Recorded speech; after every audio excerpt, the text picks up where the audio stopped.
तो हेलो दोस्तों, आज हम करेंगे हनुमान जी की ये वाली ड्राइंग। इसके लिए मैं अपनी ड्राइंग बुक का यूज कर रहा हूँ। पेज के चारों तरफ 1-1 इंच छोड़कर मार्क कर लेंगे।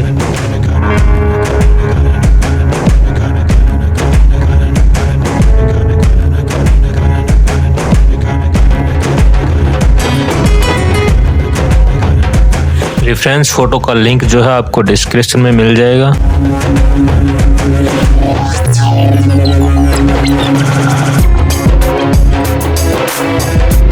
मार्क करने के बाद में दोनों साइड्स के पॉइंट को एक दूसरे से मिला लेंगे।